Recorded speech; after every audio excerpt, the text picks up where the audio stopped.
সকাল সকাল ঘুম থেকে উঠে আমি কি করি তাই আজকে আপনাদের সাথে শেয়ার করব। যদি ভিডিও পাই না কি করব বলেন। তো এখানে দেখেন গুড়টাও এত শক্ত, আমি এক হাতে উঠাতে পারছি না, এক হাতে আমার ফোনটা, তো এর জন্য একটা স্ট্যান্ড কিনতে হবে, খুবই প্রয়োজন, বাট কিনতে পারতেছি না। কিনে ফেলবো জলদি জলদি।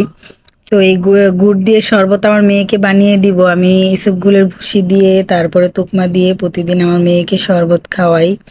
যদিও তুকমা ইসবগুলের ভুসি শেষ, আবার বাদাম শেষ, তো এগুলা আজকে আমার মার কাছে যাব। তো এখান থেকে আসার পথে স্বপ্ন থেকে কিনে নিয়ে আসব এই খেজুর আর এই যে গুড়ের শরবত, এগুলো এখন আমার মেয়েকে খাওয়াবো আমি। খাইয়ে রেডি করে তারপরে আমার নিজের খাবারের জন্য আবার আমি যাব। এই যে এখানে দেখেন, এটা আমার ওষুধ, সকালে খালি পেটে খেতে হয় গুলিয়ে। এটার সাথে আবার দুইটা ট্যাবলেটও আছে, ওই দুইটা খাবো। এটা খেতে যেন কেমন, মজাও আবার মজাও না, খুব কেমন যেন লাগে আমার, বুঝাতে পারবো না। এটা দিয়েছে এই সবগুলোর ভুসির মতোই, মানে গ্যাসের ওষুধ এগুলো সবই, তিনটাই আমার গ্যাস্ট্রিকের জন্য, যে বললাম কালকে লাইভে যে আমার প্রবলেম। তো এর জন্য এই ওষুধগুলো দিয়েছে ফজিলাতুন্নেসা হসপিটাল থেকে। এটা ভালো করে গুলে নেড়ে চেড়ে গুটুমুটু করে নেড়ে চেড়ে ভালো করে তারপরে এটা খেয়ে ফেলবো। দুইটা ট্যাবলেট সাথে খাবো, এই যে এই দুইটা ট্যাবলেট। তারপরে চলে গেলাম নাস্তার জন্য। তো এখানে তাড়াতাড়ি করে কি নাস্তা বানানো যায়, তো মাছ, গুঁড়া মাছের চচ্চড়ি রান্না করব। হাত দিয়ে এগুলো ভালো করে মিশ করে নিব, তাহলে মজা হয়।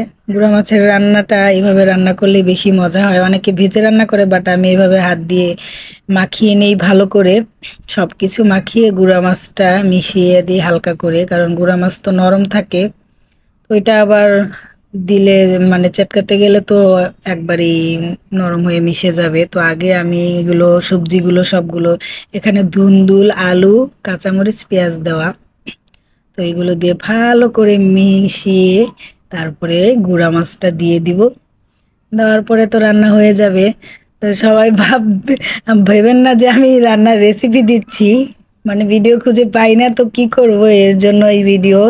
3 মিনিটের ভিডিও অনেক দিন ধরে আমার দেওয়া হয় না, সপ্তাহে 2টা দিতে বলছে, আমি তো একটাও দিতে পারতেছি না এই কয়দিন ধরে। তো ভাবলাম যে আজকে সকালে কি করি আর কি খাবো এগুলোর একটা ভিডিও দেই।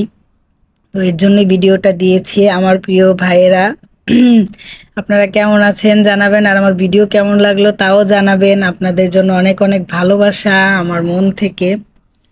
তো সবাই সকালে নাস্তা কি করেছেন তাও জানাবেন।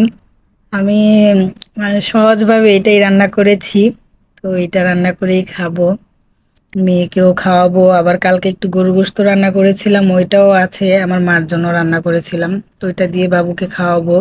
মাশাল্লাহ, দেখেন কি সুন্দর কালার এসেছে। আমরা আবার হলুদ ভাঙিয়ে খাই, তো এর জন্য এত সুন্দর কালার। তো এটা খাওয়ার পরে আবার দুপুরে রান্নার জন্য প্রস্তুতি নিতে হবে। দেখেন আমার রান্না শেষ। তো সবাই কেমন হলো ভিডিওটা জানাবেন, সবাই কেমন আছেন আর আমার ভিডিওটা কেমন হলো জানাবেন। সবাইকে অনেক অনেক ভালোবাসা। এই দেখেন খাওয়া দাওয়া করে ফেলেছি আমি তো। সবাই ভালো থাকবেন, আল্লাহ হাফেজ।